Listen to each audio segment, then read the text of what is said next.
का भोजपुरी और गबई दो स्टाइल मिला के जो आप देखेंगे वाराणसी और भोजपुर बिहार से टच होता हुआ जो है वहाँ पे इस भाषा का इस्तेमाल होता है। एक 15-20 साल पहले मैंने इंटरनेट पे कविता सुनी थी, पपुआ के दुल्हन। ठीक है, पपुआ के दुल्हन, वो अभी भी कविता बड़ा फेमस है, जब भी सुनता हूँ हंसी आती है। तो उसी पे लिखा है चपुआ के मेहरारू। तो चपुआ के बीबी होके आपन कब्जा में रखे ली। चपुआ के, ऐसे तो सबकी बीवी रखती है कब्जा में, चपुआ के क्यों दोष देना। तो चपुआ के बीबी होके आपन कब्जा में रखेली, आपन मर्जी बिना एको डेग ना ओकरा चले देवेली, एको डेग ना ओकरा चले देवेली। कभी कदाल भूल से पार्टी में चपुआ लेट हो जाए तो पूरे हफ्ता ऊ चपुआ के नाक में दम करके रखेली। वो चपुआ के नाक में दम करके रखे, या कुक्कुर जैसन, कुक्कुर मतलब कुत्ता, कुक्कुर जैसन हालत बा होकर धमका सटका के रखेली। अब बीच बीच में एड़ मार के कुकुआए भी न देवेली, बीच में एड़ मार के कुकुआए भी न देलेवी। आ चपुआ के गाल सुटक गइल बा, डरल वो हमेशा रहेला, हरदम मेहरारू होकर गलती पकड़े के ताक में रहेली। या कंधा पे बैठल बाड़ी या कान भी चबावेली, और कोई बात केकरो से करे तो सब पे कान धरेली। आ चपुआ के हर हरकत पे होकर बराबर नजर रहेला। काम मजाल चपुआ के जो अपन मर्जी से भी खोखली, और अब तो एक हद हो गई भाई, हद का भगोइल कि एक ठो बिजनेस पकड़ चपुआ के मेहरारू धरायल न धराली। उड़त बिया हवा में चपुआ के हाथों न लगवे देली, आ चपुआ के पैसा लगा के ऊपर से चपुआ पे ही धौंस जवावेली।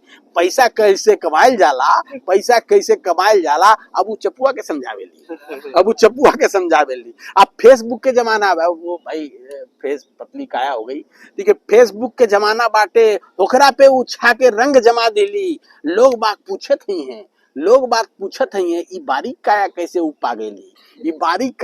उपा गेली। चपुआ मने मन खुश है कि अब ओकर ध्यान बिजनेस पे लग गइल बा। ही चपुआ के मुगालता बा, मौका लगते ही चपुआ के सीना पे चढ़ बैठली।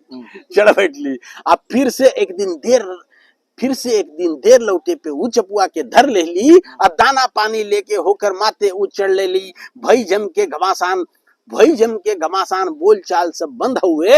अब मजाल न कि ऊ हथियार डाली है, रणचंडी ऊ बन गईली।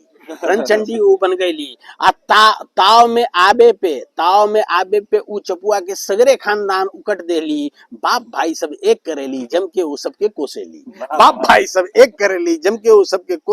आ किस्मत, अब क्या बोलेगी डायलॉग बा, किस्मत हमार फूटल रहले जो ऐसन चपुआ पाला पड़ गईले। आ छाती पीट के चिल्लाती और टेसुआ बहा के आंख